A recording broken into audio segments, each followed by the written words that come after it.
Graça e a paz a todos. Amém.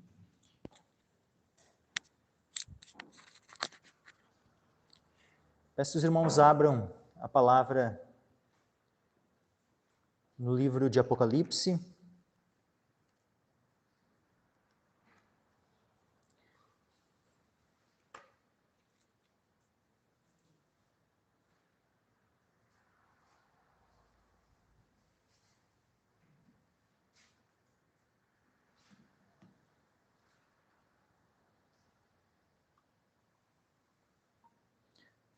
Apocalipse capítulo 11,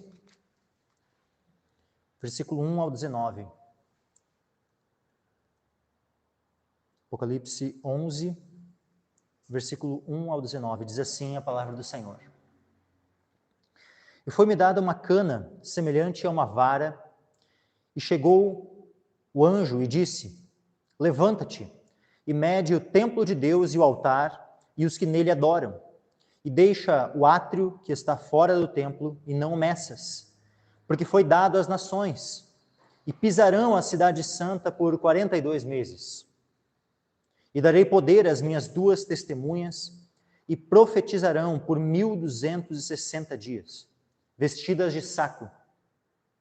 Estas são as 2 oliveiras e os 2 castiçais, que estão diante do Deus da terra. E se alguém lhes quiser fazer mal, fogo sairá da sua boca e devorará os seus inimigos. E se alguém lhes quiser fazer mal, importa que assim seja morto. Estes têm poder para fechar o céu, para que não chova, nos dias da sua profecia, e têm poder sobre as águas para convertê-las em sangue, e para ferir a terra com toda a sorte de pragas, todas quantas vezes quiserem. E quando acabarem o seu testemunho, a besta que sobe do abismo lhes fará guerra, e os vencerá e os matará. E jazerão os seus corpos mortos na praça da grande cidade, que espiritualmente se chama Sodoma e Egito, onde o nosso Senhor também foi crucificado.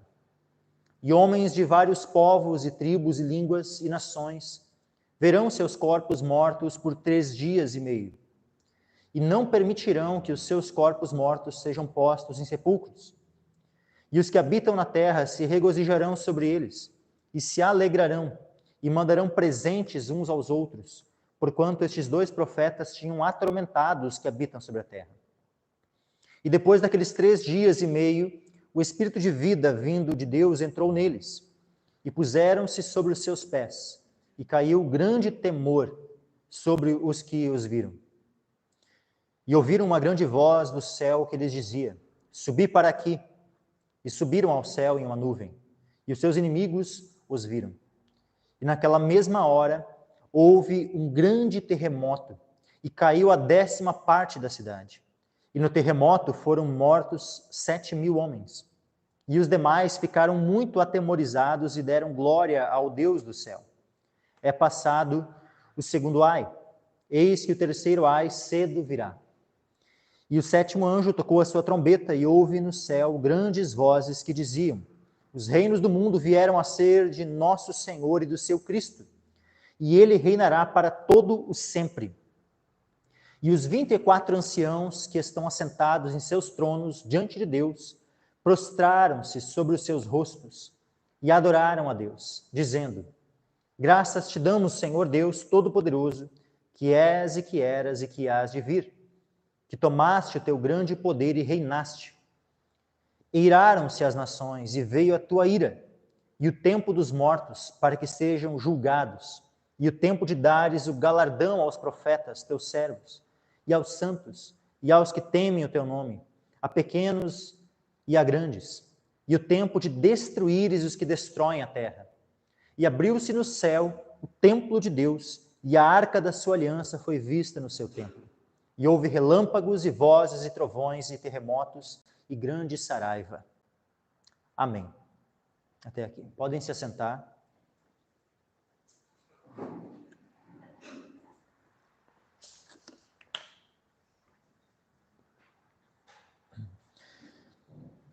Então, aqui nós vemos um capítulo, né, que tem bastante assunto aqui, e especialmente numa primeira parte aqui, né, do capítulo, a gente vai ver assim como o que acontece muitas vezes, né, em algumas profecias, que algumas profecias elas têm uma espécie de cumprimento duplo, né, um cumprimento parcial e um cumprimento mais pleno, né, futuramente.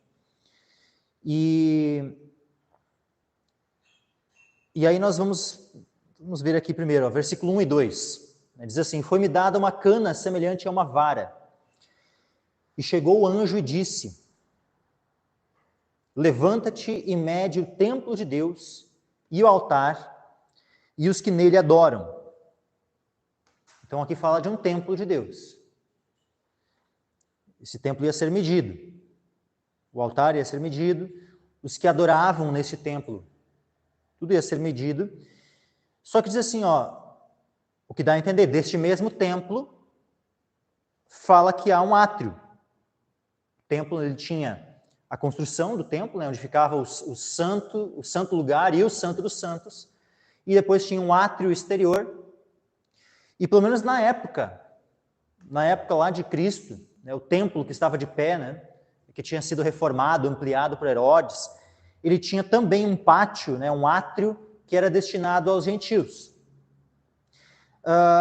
Mas aqui é interessante, diz que esse templo ia ser medido, o templo de Deus ia ser medido, o altar, os que nele adoram, mas diz assim, ó, versículo 2, e deixa o átrio que está fora do templo, e não o meças, porque foi dado às nações, e pisarão a cidade santa por 42 meses.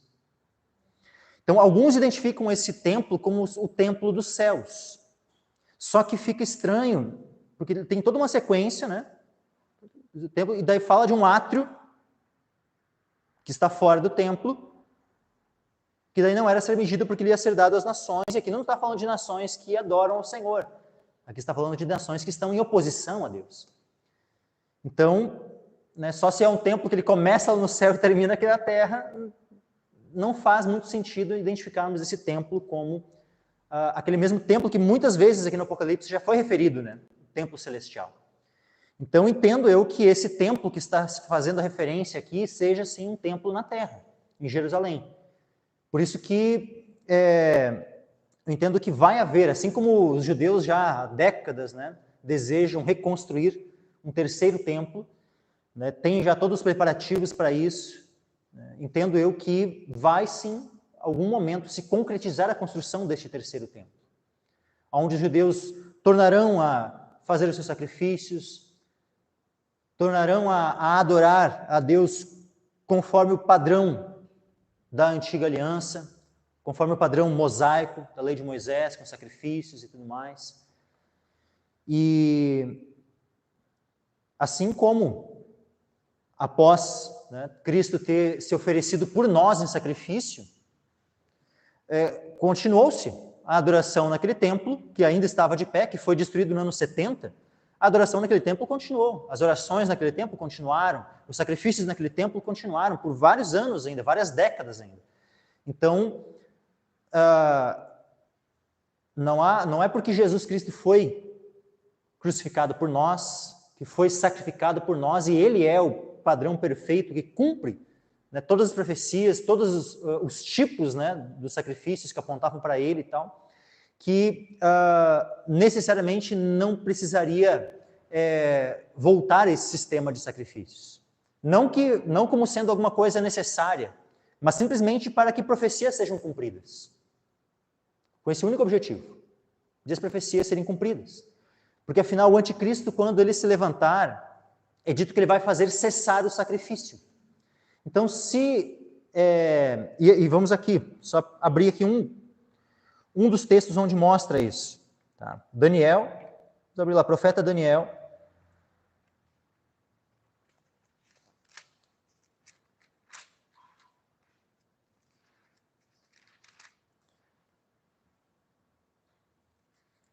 Capítulo 9, versículo 27.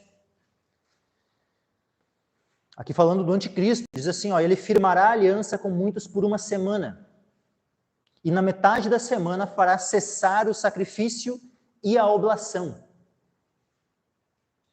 Então aqui diz claramente que ele vai fazer cessar o sacrifício e a oblação. Sobre as asas das abominações virá o assolador, e isso até a consumação e o que está determinado será derramado sobre o aselador. Então, o que nós vemos? Abre aquela imagem que tem a cronologia ali. Então, aqui falou de uma semana, né, onde vai ser feita uma aliança. Vai ser feita, o anticristo ele vai firmar uma aliança com muitos por uma semana. E na metade da semana vai fazer cessar o sacrifício. Aqui, na metade da semana vai fazer cessar o sacrifício. Aqui é onde marca o início do período da grande tribulação. Quando o anticristo ele adentra no templo e faz cessar o sacrifício. Vamos aqui abrir um outro texto.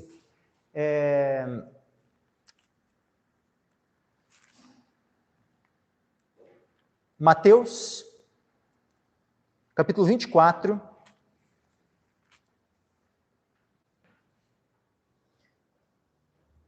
Versículo 15. Mateus 24, 15. Olha só. Quando, pois, virdes que a abominação da desolação, de que falou o profeta Daniel, é o texto que a gente acabou de ler. Tá? Quando a abominação da desolação, de que falou o profeta Daniel, está no lugar santo, quem lê entenda, pode pôr. Então, se estiverem na Judéia, fujam para os montes, e aí vem a sequência. Quem estiver sobre o telhado, não desça para tirar alguma coisa. O que acontece? Você vê que há um foco, né, em Jerusalém, há um foco na Judéia, porque o anticristo ele começa a sua atuação, começa o período da grande tribulação, aonde? Em Jerusalém. Começa a partir do templo. Ele entra no templo, por isso que ele é a abominação da desolação, né, de que falou o profeta Daniel. Ele vai entrar no lugar santo, ou seja, ele vai adentrar o templo de Deus. O que ele vai fazer lá? Vamos abrir aqui 1 Tessalonicenses. 1 Tessalonicenses, aliás, perdão, irmãos, 2 Tessalonicenses. Segunda carta de Paulo aos Tessalonicenses, capítulo 2.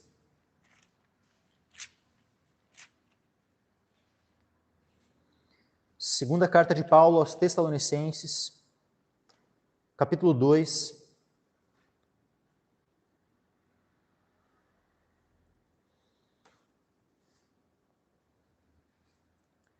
Vou ler do versículo 1 em diante. 2 Tessalonicenses, capítulo 2, versículo 1. Diz assim: Ora, irmãos, rogamo-vos pela vinda de nosso Senhor Jesus Cristo e pela nossa reunião com Ele, que não vos movais facilmente do vosso entendimento, nem vos perturbeis, quer por espírito, quer por palavra, quer por epístola, como de nós, como se o dia de Cristo estivesse já perto. Ninguém de maneira alguma vos engane, porque não será assim sem que antes venha a apostasia e se manifeste o homem do pecado, o filho da perdição. Então a vinda do Senhor e a nossa reunião com Ele, ou seja, o arrebatamento da igreja, não vai acontecer antes do quê? Antes que venha a apostasia e se manifeste o homem do pecado, o filho da perdição. Como é que nós vamos ter certeza de quem é o anticristo? De quem é aquele que de fato é o homem do pecado, o filho da perdição? Versículo 4 diz assim, o qual se opõe e se levanta contra tudo que se chama a Deus ou se adora, de sorte que se assentará como Deus no templo de Deus, querendo parecer Deus. Ou seja, ele vai estar no lugar santo, mesmo que Jesus tinha mencionado lá.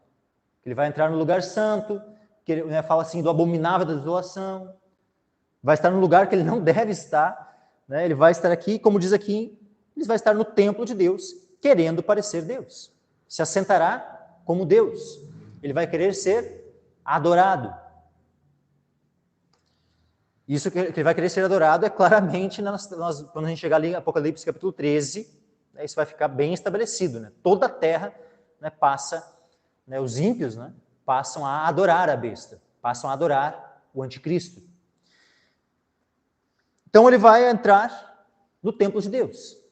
Aí tem gente que diz assim que esse templo, ele faria referência à igreja. Né? Tem alguns intérpretes que dizem que esse templo que ele seria a igreja. Só que, meus irmãos, não pode ser a igreja. Por quê? Porque se fosse aqui o templo de Deus, que estivesse fazendo referência à igreja, tá? Esta igreja aqui, templo de Deus, é qual igreja? Me diga, uma pessoa que não se converteu, ela faz parte da igreja de verdade? Não estou falando aqui da igreja local, porque templo de Deus, tá? Quando a Escritura usa o termo templo de Deus para fazer referência à igreja, está falando de quem? Está falando de pessoas convertidas, de pessoas que nasceram de novo, de pessoas que têm o Espírito Santo de Deus. Essas pessoas, esses escolhidos, vão adorar o anticristo? O anticristo vai poder estar no meio daqueles que são o povo de Deus mesmo e ser adorado por estes, alguma coisa do tipo? Não. Então ele não vai poder se assentar espiritualmente no meio da igreja. Ele pode até ser servido, sim, aí eu não vou discordar, por igrejas locais que apostataram. Olha só, veja a diferença. Uma coisa é a igreja espiritual, que é o templo de Deus, que está sendo edificado, casa espiritual, que são sacerdócio santo, que oferecem por Cristo Jesus sacrifícios espirituais, agradáveis a Deus por Jesus Cristo. Numa igreja local, existem aqueles que fazem parte dessa igreja, desse templo de Deus, e existem aqueles que estão numa igreja local e não nasceram de novo. E esses não fazem parte desse templo de Deus. E esses não são pedras vivas do templo de Deus. Então, aqueles que são o templo de Deus, pedras vivas desse templo, o anticristo não tem como se assentar no meio destes e ser adorado por estes. Pelo contrário, o anticristo vai perseguir a estes, vai matar a estes, vai fazer guerra aos santos. Então não vai ser adorado pelos santos. Então ele não vai poder entrar espiritualmente nesse templo espiritual e se proclamar Deus e ser adorado por esta igreja. Porque aqueles que apostatarão da fé, como a gente já leu aqui, né? A primeira coisa que vem é o quê? Se manifesta a apostasia. Esses que apostatam da fé, eles deixam de ser igreja. Eles deixam de ser templo de Deus. Então não tem como eles mesmo que tenham sido antes, no momento que apostataram da fé, deixaram de ser templo de Deus. Então é impossível que o anticristo venha se assentar no meio do templo de Deus, de fato, da igreja de Deus.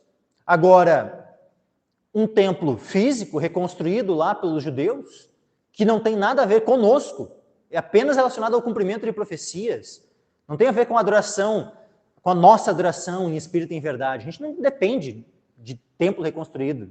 Isso não vai ter nada a ver conosco. É o templo dos judeus que vai ser reconstruído. Mas que ele é chamado um templo de Deus.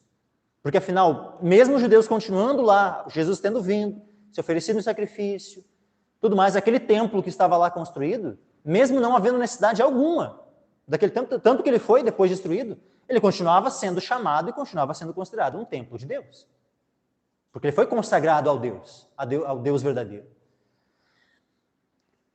Então, nesse templo de pedras, um templo físico, é que o anticristo vai adentrar e vai iniciar a perseguição contra o povo de Deus. Vai iniciar, então, a grande tribulação por ali. O que acontece? Deixa o átrio que está fora do templo. Voltando lá para Apocalipse 11, então. Né? Foi-me dada uma cana semelhante a uma vara, chegou o anjo e disse, levanta-te, mede o templo de Deus e o altar e os que nele adoram, e deixa o átrio que está fora do templo, e não o meças, porque foi dado às nações. E pisarão a cidade santa por 42 meses. Tu vê quem é que vai pisar a cidade santa por 42 meses? As nações. As nações, os gentios, pisarão a cidade santa por 42 meses, que é 3 anos e meio. O que é isso? É o período da grande tribulação. Agora vamos abrir um texto lá em Lucas, Evangelho de Lucas,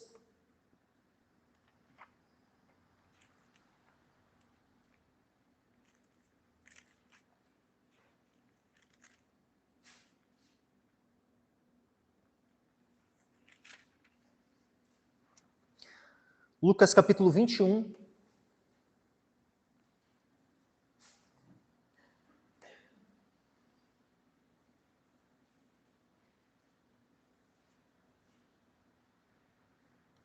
Versículo 17 em diante. Lucas capítulo 21, versículo 17 em diante. Diz assim, de todos sereis odiados por causa do meu nome, mas não perecerá um único cabelo da vossa cabeça. Na vossa paciência, possuí as vossas almas. Mas quando virdes Jerusalém cercada de exércitos, sabei então que é chegada a sua desolação. Então os que estiverem na Judéia fujam para os montes, os que estiverem no meio dela saiam, e os que nos campos não entrem nela, porque dias de vingança são estes, para que se cumpram todas as coisas que estão escritas. Mas ai das grávidas e das que criarem naqueles dias, porque haverá grande aperto na terra e ira sobre este povo. E cairão ao fio da espada, e para todas as nações serão levados cativos. E Jerusalém será pisada pelos gentios, até que os tempos dos gentios se completem. Essa profecia, meus irmãos, ela tem um cumprimento duplo, porque ela se cumpre parcialmente lá na destruição de Jerusalém no ano 70, quando a cidade foi destruída, o templo foi destruído, aquele primeiro. Só que ela não tem um cumprimento completo lá naquele tempo. Essa profecia aqui, ela também irá se cumprir no tempo final, anterior à vinda de Cristo, no período da grande tribulação. Porque olha só, então diz assim, ó, até que os tempos gentios se completem. E aqui nós podemos fazer uma conexão bem específica com Apocalipse 11, versículo 2. Deixe o átrio que está fora do templo e não meças, porque foi dado às nações, pisarão a cidade santa por 42 meses. Aqui o tempo deles vai se completar. O que vai acontecer quando o tempo dos gentios, quando o período da grande tribulação se completar? Continuando aqui, Lucas 21, versículo 25. E haverá sinais no sol e na lua e nas estrelas e na terra, angústia das nações, em perplexidade, bramando o mar e as ondas. Homens desmaiando de terror na expectação das coisas que sobrevirão ao mundo, porquanto os poderes do céu serão abalados. E então verão vir o Filho do Homem numa nuvem, com poder e grande glória.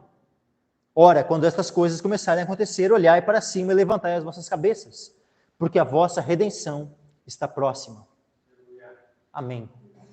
Então, o que vai acontecer? Vai acontecer o período da grande tribulação, os gentios pisarão a cidade santa durante 42 meses, durante todo o período da grande tribulação, mas quando findar esse período, os poderes do céu serão abalados, ou seja, o Senhor vai começar a derramar as taças da ira, que a gente vai ver mais adiante no capítulo 16 de Apocalipse, e por fim, ao finalizar o derramamento dessas 7 taças, os 7 cálices da ira de Deus, após isso, então, o Senhor Jesus vem.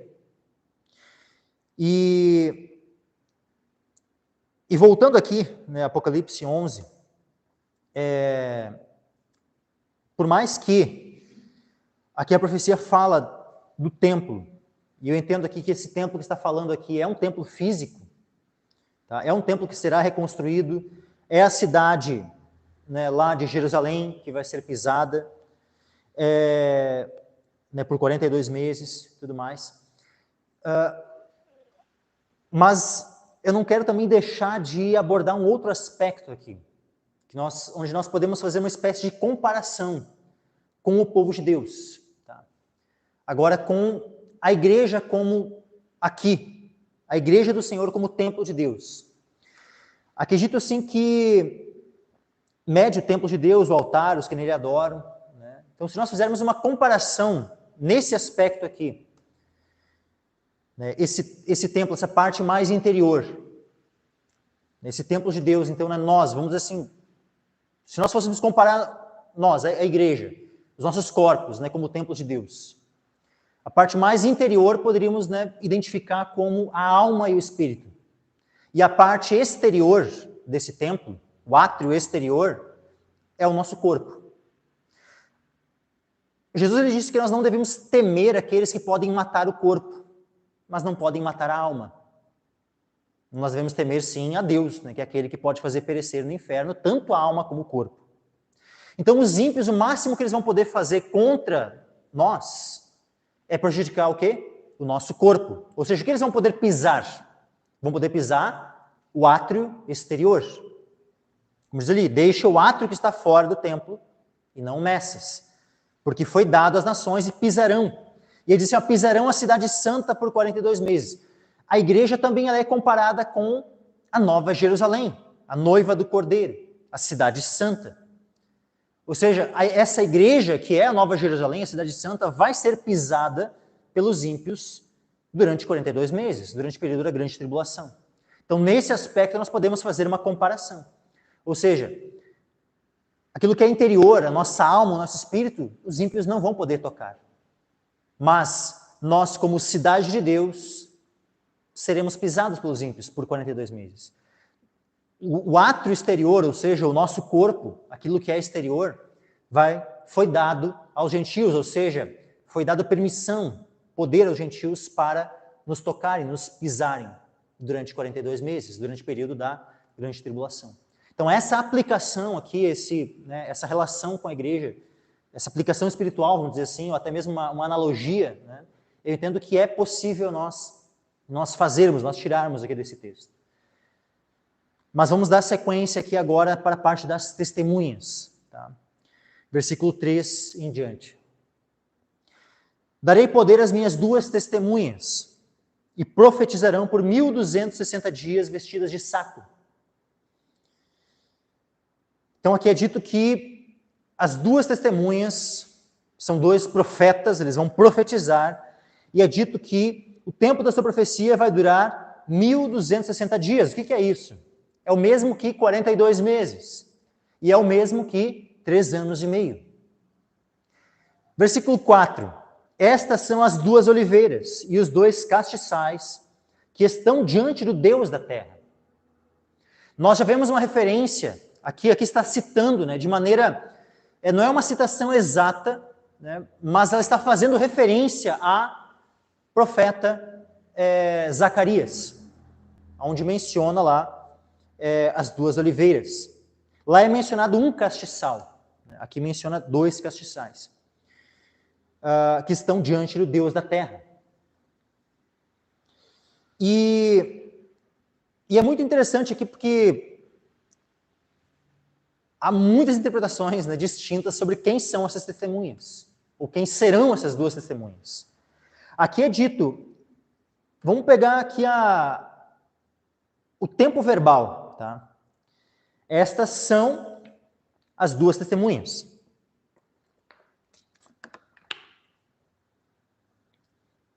Percebam que no versículo 3 diz assim, ó, darei poder, profetizarão, tudo no futuro. Agora no versículo 4 diz assim, estas são, no presente, as 2 oliveiras e os 2 castiçais que estão no presente, diante do Deus da terra. Não fala assim que as 2 oliveiras estas serão as 2 oliveiras, e nem também diz que estarão diante do Deus da terra. Mas diz que são as 2 oliveiras e diz que estão diante do Deus da terra.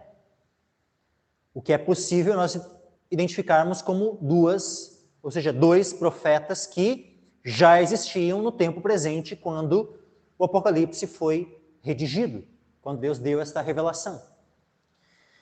Até mesmo porque, fazendo referência a Zacarias, lá em Zacarias, vamos ler aquele texto, Zacarias capítulo 4. Zacarias também já menciona no tempo presente, se não me engano. Deixa eu só confirmar ali.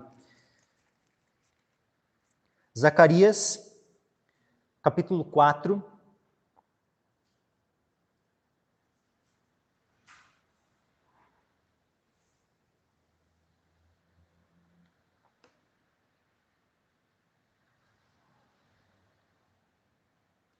E versículo 11 em diante. Zacarias 4, versículo 11 em diante. Respondi mais, dizendo-lhe, que são as 2 oliveiras à direita e à esquerda do castiçal? Que são as 2 oliveiras à direita e à esquerda do castiçal. Zacarias, o profeta Zacarias estava perguntando isso. E aí, olha só, respondendo-lhe outra vez, disse, que são aqueles 2 ramos de oliveira que estão junto aos 2 tubos de ouro e que vertem de si azeite dourado? E ele me falou dizendo, não sabes tu o que é isto? E eu disse, não, Senhor meu. Então ele disse, estes são os 2 ungidos que estão diante do Senhor de toda a terra. Ali na profecia também fala no presente. São os 2 ungidos que estão diante do Senhor de toda a terra. Alguns entendem que aqui estaria falando de Zorobabel e do sumo sacerdote aqui, Josué. Mas não necessariamente precisa estar fazendo referência a eles. Ou também, mais uma vez, como nós vemos ali em Mateus, aliás, em Lucas, né, que a gente leu antes ali a profecia, né, de Cristo, também pode ser uma profecia de dupla referência. Ou seja, fazendo uma referência àqueles que estavam ali, né, presentes, né, o Zacarias o Zorobabel e Josué, mas também fazendo referência àqueles que, de fato, são as duas oliveiras, né, que estão diante do Senhor de toda a terra, ou como dizem em Apocalipse, as duas oliveiras, os dois castiçais que estão diante do Deus da terra. Voltando lá para Apocalipse, no versículo 5, Apocalipse 11, versículo 5, e no versículo 6 vai nos dar mais alguns detalhes do ministério dessas duas testemunhas, desses dois profetas. Diz assim: se alguém lhes quiser fazer mal, fogo sairá da sua boca e devorará os seus inimigos. Se alguém lhes quiser fazer mal, importa que assim seja morto.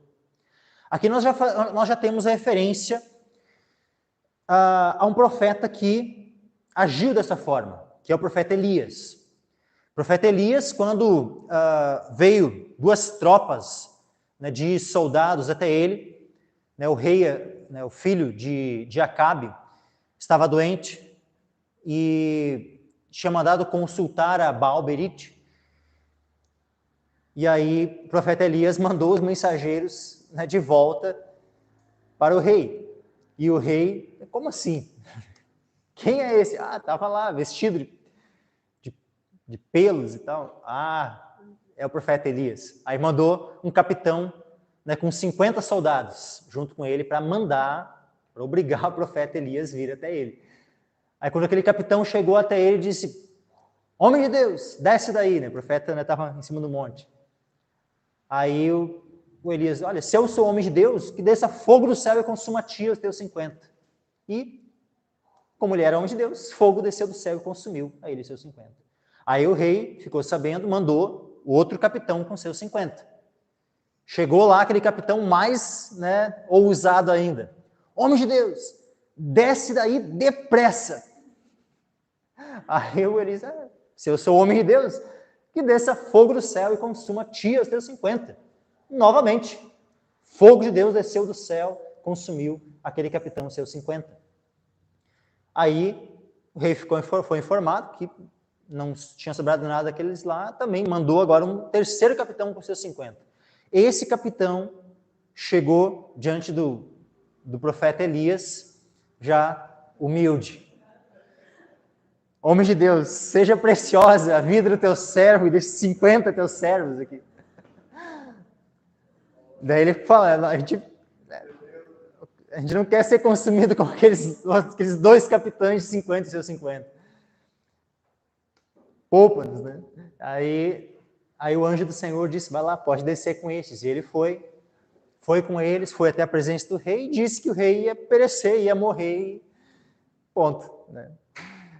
Agora, é interessante também, outra situação com Elias, né? Elias, quando o pai daquele rei que estava doente ali, o Acabe, né, tem um dado momento onde Acabe, ele...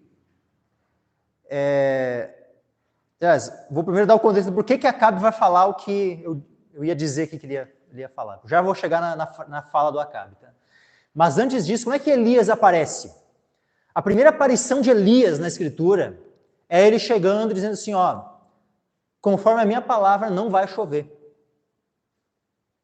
E aí parou de chover. E nós vemos em Tiago revelado o tempo que não choveu. Por 3 anos e 6 meses não choveu. Elias orou, é dito assim, para que não chovesse, e não choveu por 3 anos e 6 meses. Quando ele orou de novo, voltou a chover. Então, por 3 anos e 6 meses, não choveu sobre a terra. E aí, então, quando finalizou o período dos 3 anos e meio, Elias apareceu diante do rei. E aí, quando o rei vê a Elias, ele: é tu, perturbador de Israel? Ele chama assim, né, Elias.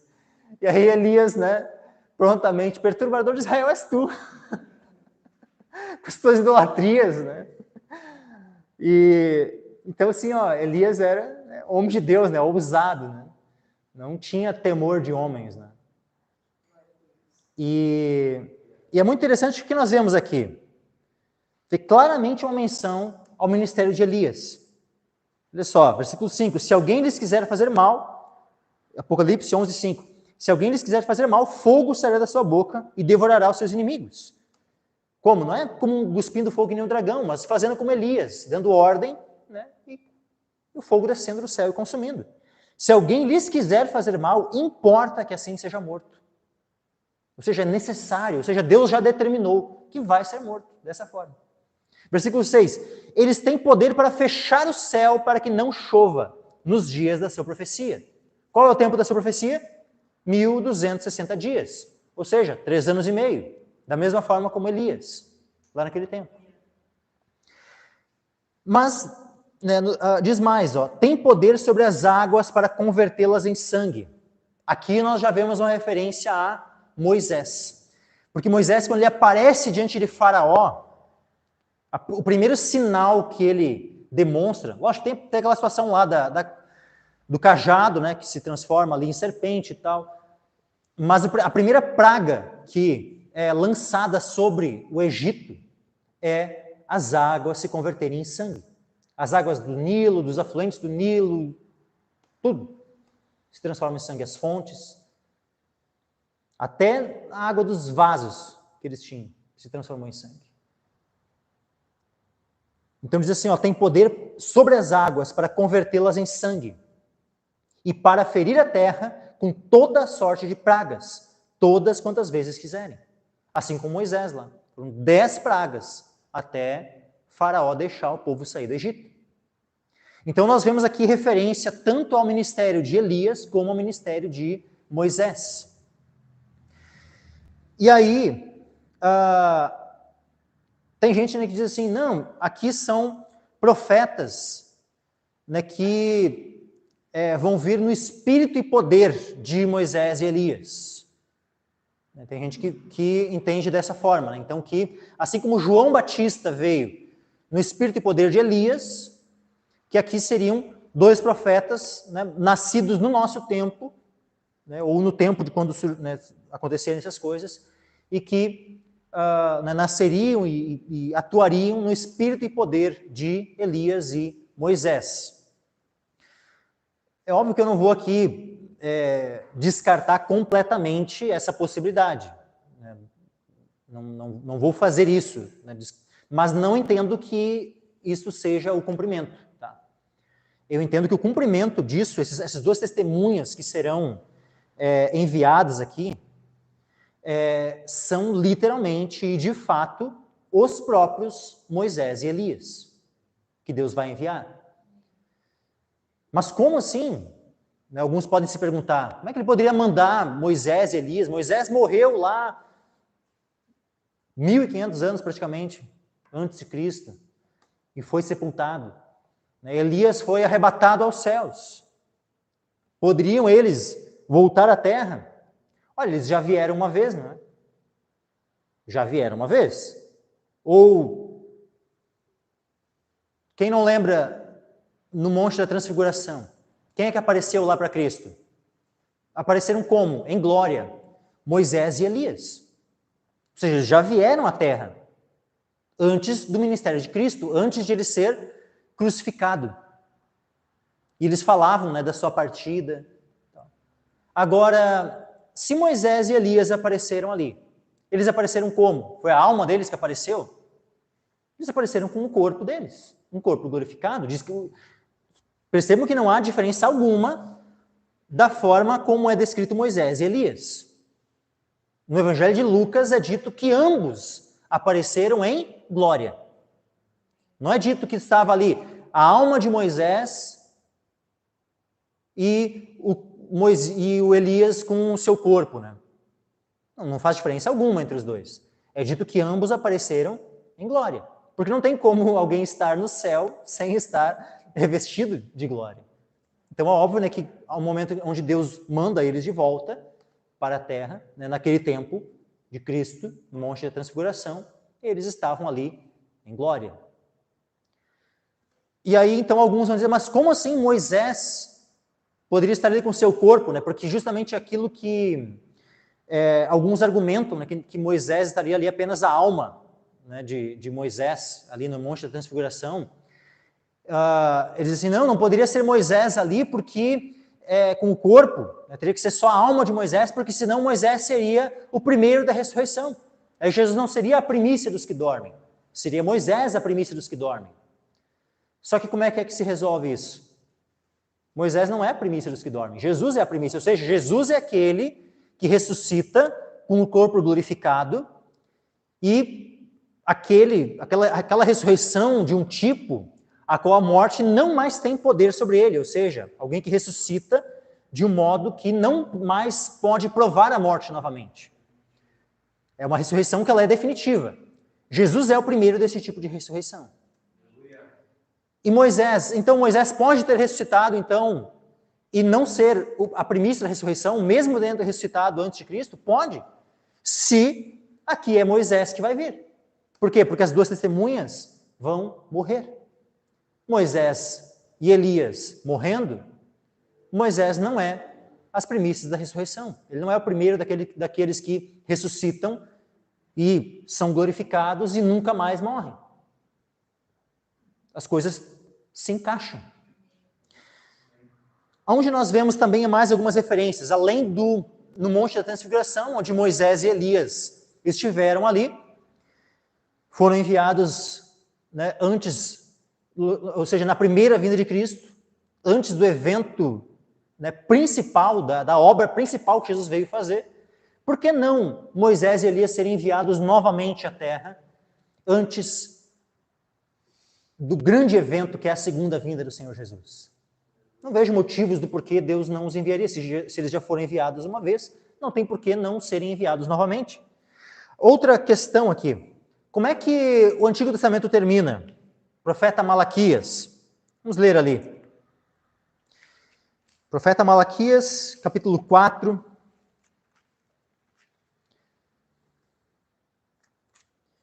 Diz assim, versículo 4 ao 6. Os últimos 3 versículos do Antigo Testamento.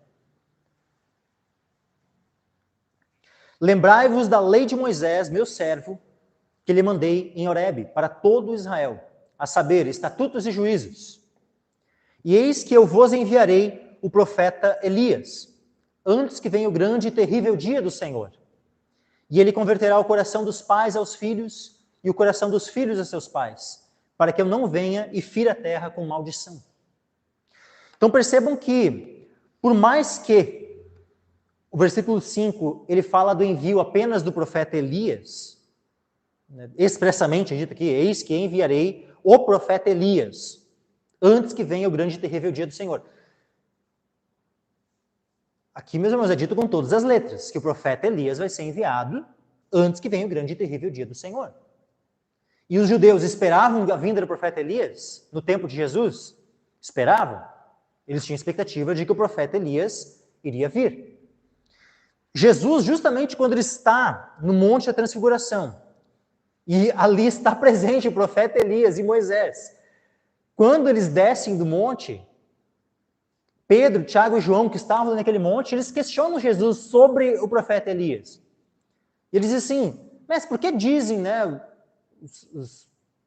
os escribas e tal, que é necessário que antes, né, do dia do Senhor venha o profeta Elias? Aí Jesus diz assim, e Elias virá. Deixa eu ler aqui, ali o texto. Tá. Mateus, capítulo 17.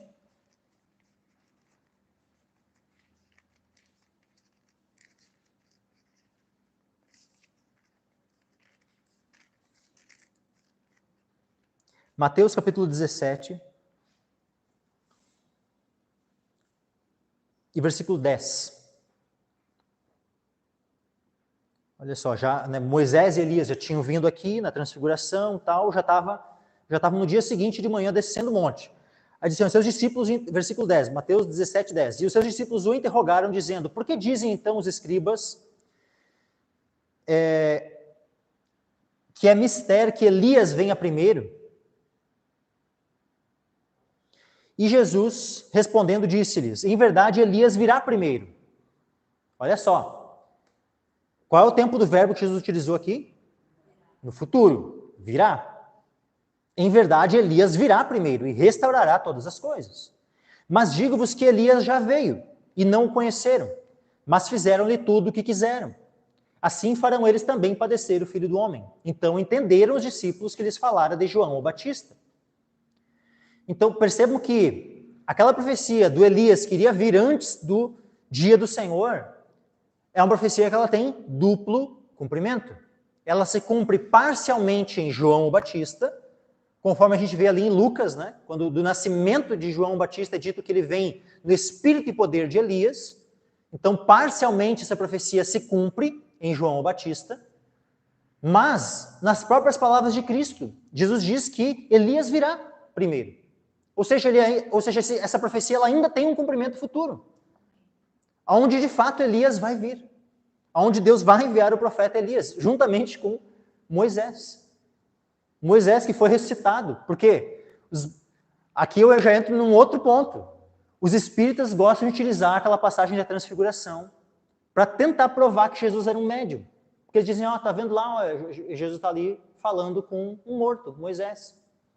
E eu digo, não, Jesus não estava ali falando com um morto, ele estava falando com um vivo. Moisés estava vivo, Moisés tinha sido ressuscitado. E para aqueles que dizem, não, então Moisés vai ser o primeiro da ressurreição, volto naquilo que eu já afirmei hoje aqui na pregação.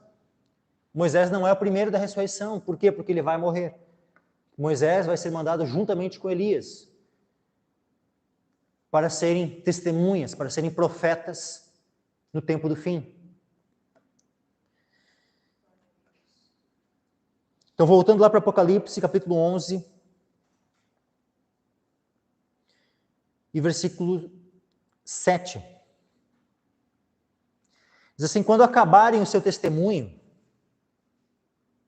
a besta que sobe do abismo lhes fará guerra e os vencerá e os matará.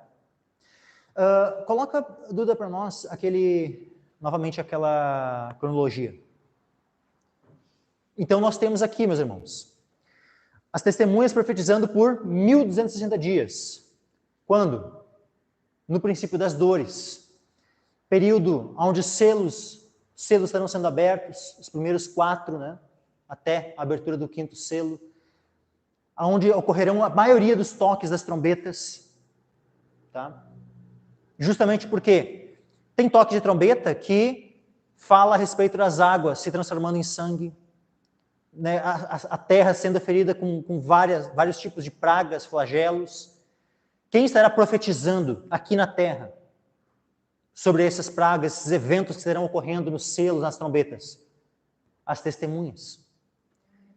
Então a terra vai estar sendo atormentada durante esse período do princípio das dores. Agora, o período da grande tribulação, o que vai acontecer? Quem é que vai estar sendo atribulado? A igreja vai estar sendo atribulada, os santos estarão sendo perseguidos. Então imagina, nesse período aqui, todos esses flagelos aqui, acontecendo aqui. O anticristo não ia ter nem tempo, ele ia tentar perseguir um santo, já vinha uma pancada do juízo de Deus. Ia tentar se recuperar para tentar perseguir, já vinha uma outra pancada do juízo. Ele não ia ter nem...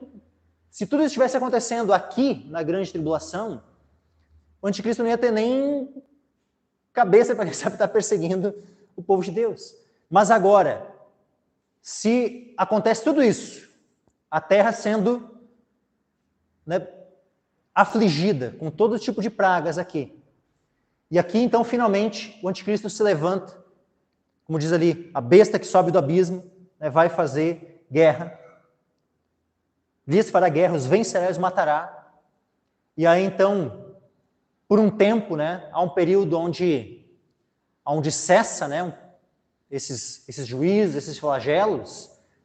Aí é um tempo onde eles perseguem o povo de Deus durante 42 meses. É um tempo onde o anticristo vai governar.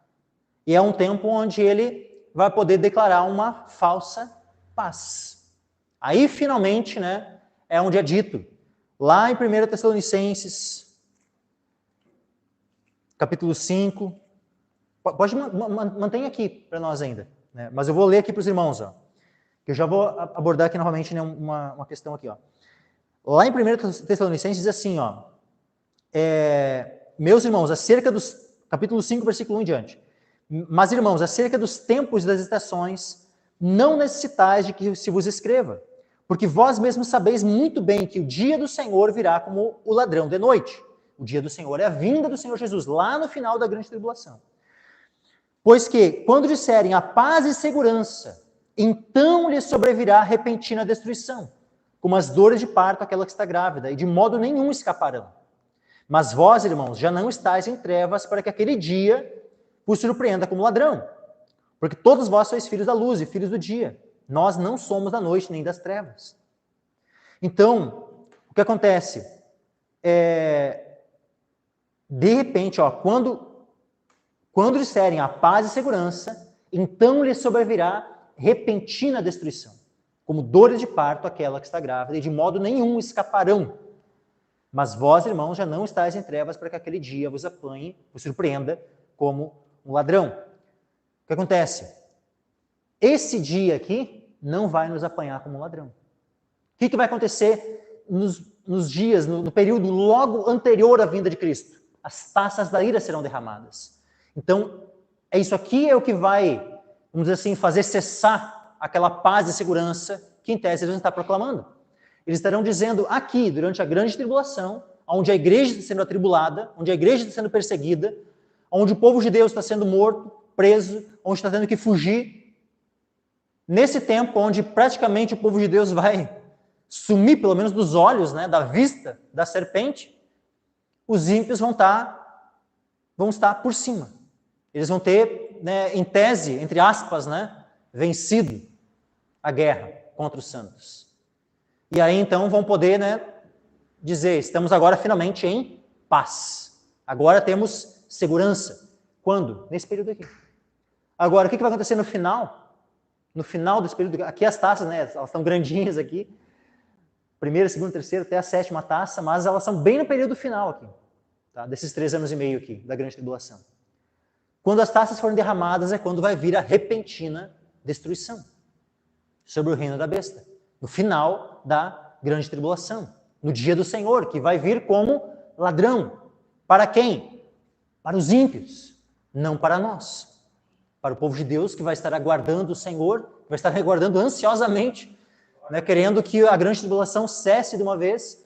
Para nós não vamos ser pegos de surpresa. Nós vamos estar aguardando esse dia.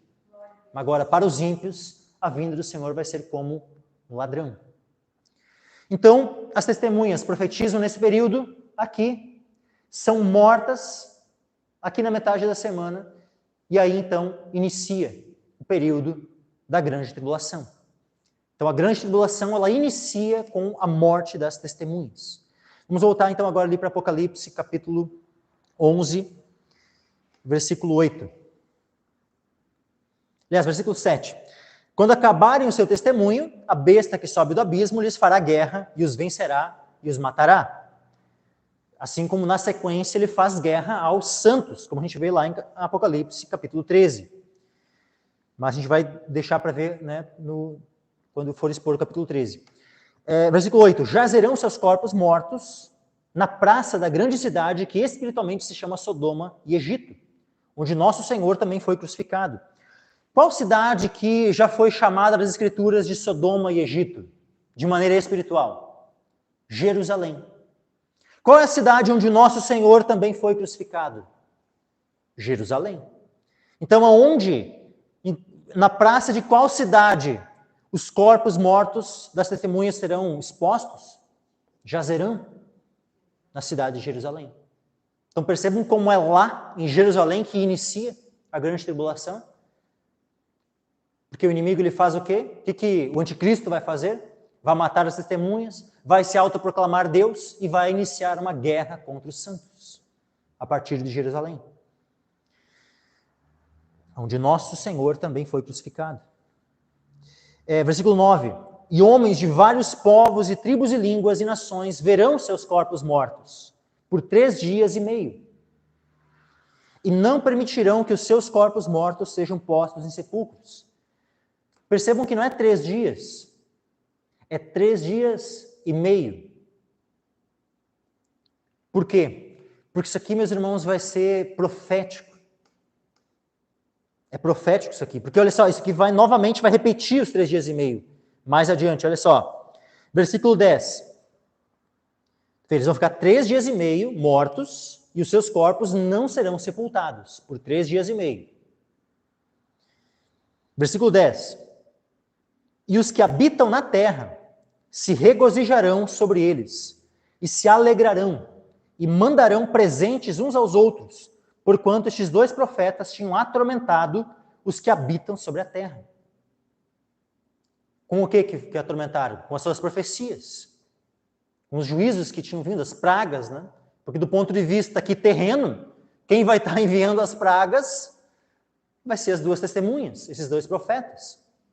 Do ponto de vista celestial, é o cordeiro abrindo os selos, é os anjos tocando as trombetas. Mas agora, do ponto de vista terreno, o que os homens estarão vendo aqui na terra é o quê? As 2 testemunhas profetizando. E, então, e uma outra coisa, voltando no 9, olha só, homens de vários povos e tribos e línguas e nações verão seus corpos mortos. Pode ser no sentido de que Jerusalém, vão haver homens de vários povos, tribos, línguas e nações lá presentemente, em Jerusalém? É possível. Mas também é possível que aqui já seja uma profecia onde Deus já estava, não apenas porque Deus, ele é onisciente. Deus, ele já tem todas as coisas, toda a história da terra está nas mãos do Senhor. Ou seja, o mundo como as coisas se dão hoje, as notícias como correm hoje, com televisão, internet e tudo mais. Será que Deus não sabia que essas coisas iriam ser assim nesse tempo do fim? Que uma notícia de algo que acontece num local do mundo, num estalar de dedos, já pode estar sendo transmitida nos 4 cantos do planeta? Será que isso não poderia estar sendo antevisto aqui já? Para mim é uma coisa muito natural que Deus fale de coisas e fala, tu vê, de uma maneira bem simples, né? Homens de vários povos, tribos, línguas, nações verão seus corpos mortos. Não precisa nem necessariamente ser presencialmente. Pode ser por meio de uma tela. Olha só, e os que habitam na terra, percebam que isso fala aqui, dá a entender, não só na terra lá de Israel, mas fala na terra no sentido amplo, de toda a terra. Os que habitam na terra se regozijarão sobre eles, se alegrarão, mandarão presentes uns aos outros, porquanto estes 2 profetas tinham atormentado os que habitam sobre a terra. Isso que fala da terra como um todo, meus irmãos. Não é só da terra de Israel. Então é óbvio que isso aqui é uma notícia que ela vai correr o mundo. E rapidamente, assim como atualmente correm as notícias. Mas versículo 11. Depois daqueles 3 dias e meio, novamente, tu vê como ressalta, né?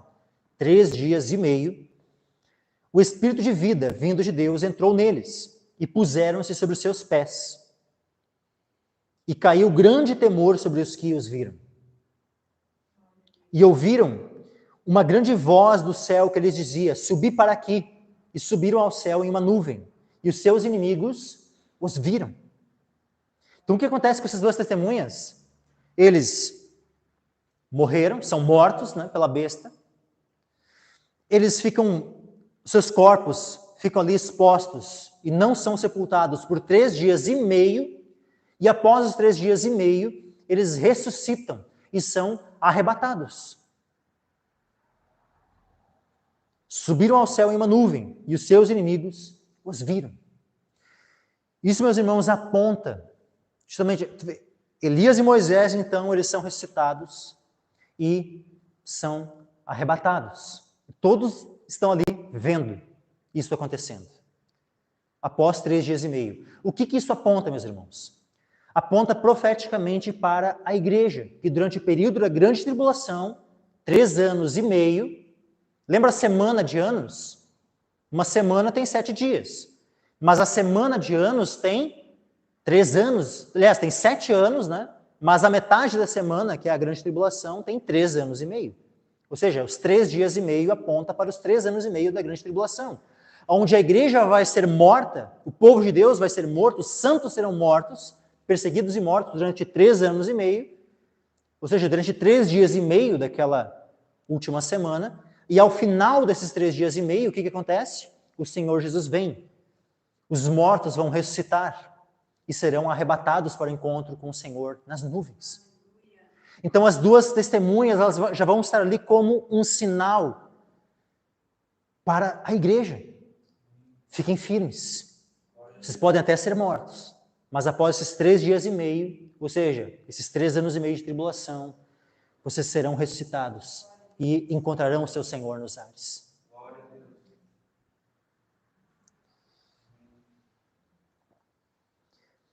Aí é dito assim: e caiu a 10ª parte da cidade, e no terremoto foram mortos 7.000 homens, e os demais ficaram muito atemorizados, e deram glória ao Deus do céu. Então, nesse momento aqui, há um terremoto, só que ele é um terremoto grande, mas ele não tem as proporções daquele terremoto que vai acontecer no tempo do fim. Ao derramar da 7ª taça, ao toque da 7ª trombeta. O terremoto que ele é descrito lá, no derramar da 7ª taça, que é o mesmo, né, de quando a 7ª trombeta é tocada, ele é um terremoto que ele tem proporções assim, muito grandes. Aqui até dá a entender que é um terremoto que ele atinge, quem sabe, apenas a cidade de Jerusalém. E não necessariamente toda a terra. Houve um grande terremoto que caiu a 10ª parte da cidade. Não diz que foi um terremoto que afetou o mundo inteiro. Mas agora o terremoto que nós vemos na 7ª trombeta e o terremoto que é descrito lá na 7ª taça, esse é um terremoto que ele atinge o mundo inteiro. Mas é um terremoto que ele se dá na vinda de Cristo. Um terremoto que ele ocorre 3 anos e meio após este aqui. Então o versículo 14 diz assim: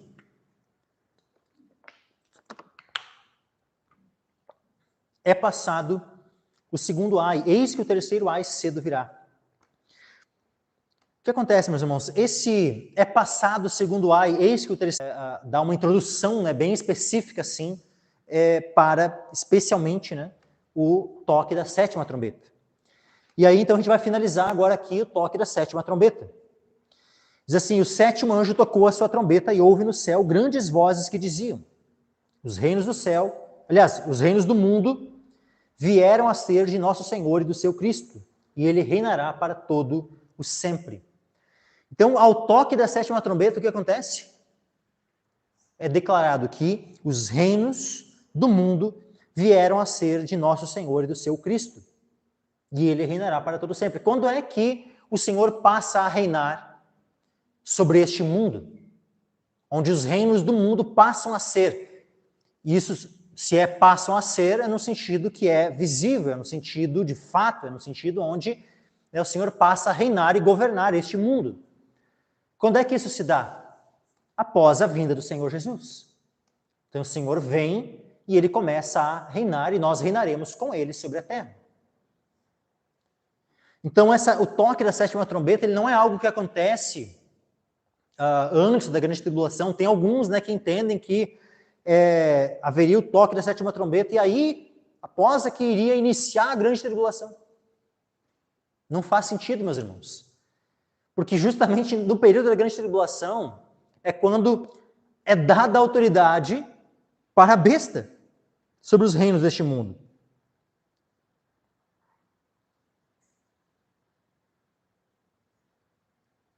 Então, como é que a besta vai estar aqui, no período onde mais, né, a besta vai ter autoridade sobre o mundo? Ao mesmo tempo, é dito que os reinos do mundo passaram a ser do Senhor e do seu Cristo. Então, é óbvio que vai ser dado um período de 42 meses para a besta reinar, vai ser dada autoridade, poder a ela por 42 meses. E quando findar esse período, é tocado o toque, o anjo, né, vai tocar a 7ª trombeta. E aí, então, findou o prazo do reino do anticristo. Terminou o seu reinado. E aí começa o reinado de quem? Começa o reinado daquela pedra que esmiuça a estátua. Lá em Daniel a gente vê, né, uma estátua que ela tinha cabeça de ouro, o peito e braços de prata, o ventre de bronze, as pernas de ferro e os pés de ferro misturado com barro. E aquela estátua justamente representa os reinos deste mundo. E os reinos deste mundo que são esmiuçados por uma pedra que é cortada da montanha. E aquela pedra cresce, se torna uma grande montanha e não passa. Por quê? Porque é o reino de Cristo, que esmiuça os reinos deste mundo. Quando é que isso acontece? Ao toque da 7ª trombeta, onde é dito: os reinos do mundo vieram a ser de nosso Senhor e do seu Cristo, e ele reinará para todo sempre. Isso que de fato vai acontecer ao toque da 7ª trombeta. Porque ao toque da 7ª trombeta é o toque da última trombeta, onde os mortos em Cristo ressuscitarão, onde nós seremos arrebatados para o encontro com o Senhor nos ares. E aonde nós encontraremos o Senhor nos ares apenas para sermos todos os exércitos do Senhor serem ajuntados nos ares. Para imediatamente, juntos com o Senhor nos ares, passarmos a reinar sobre essa terra. Aí, versículo 16: e os 24 anciãos que estão assentados em seus tronos diante de Deus, prostraram-se sobre os seus rostos e adoraram a Deus, dizendo: graças te damos, Senhor Deus Todo-Poderoso, que és e que eras e que hás de vir, que tomaste o teu grande poder e reinaste. Olha só, tomaste o teu grande poder. Ele tomou o poder. Ele não ainda vai deixar a besta governar por mais 3 anos e meio, ou seja o tempo que alguém querer. Não. Ele tomou o poder, acabou, ninguém mais vai governar a partir de agora. Agora o reino é do Senhor. E ponto, final. Terminou o prazo do anticristo aqui. Quando a 7ª trombeta é tocada, é porque o prazo que havia sido dado para o anticristo reinar terminou. Os 42 meses que a besta tinha para governar cessaram. E agora o Senhor tomou o poder. Ponto. Quando é dito assim, fulano tomou o poder em tal país, o que tu entende? Que ele está deixando o anterior governar? Não. Foram depostos. Acabou. Agora, aquele que tomou o poder é quem está governando, é quem está reinando. Então, o que eles dizem? Né? Graças te damos, Senhor Deus Todo-Poderoso, que és, que eres e que hás de vir, que tomaste o teu grande poder e reinaste. Versículo 18. Iraram-se as nações. Mas o que é dito? E veio a tua ira. Então, as nações se iraram. Se iraram contra quem? Especialmente contra o povo de Deus. O período da grande tribulação é o tempo da ira das nações contra o povo de Deus. Iraram-se as nações. Só que o que acontece após a ira das nações, após a grande tribulação?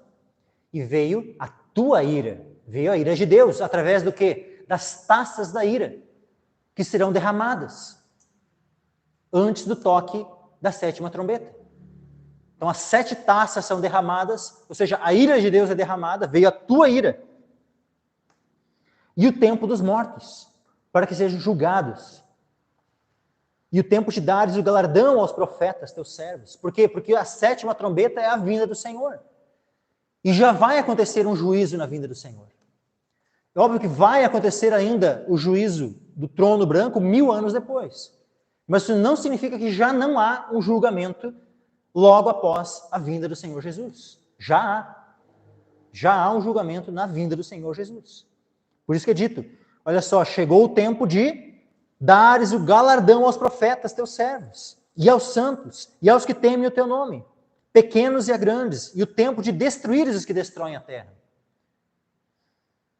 É interessante, né? Quando o Senhor Jesus vem, o que acontece? Ele vai galardoar os santos, os profetas, o seu povo. Mas agora, o que vai acontecer com aqueles que serão congregados para a peleja aqui na terra contra ele, em Armagedon? Serão destruídos. Todos os ímpios, as nações ímpias, aqueles que eles serão reunidos e serão destruídos, serão mortos. O tempo de destruir os que destroem a terra.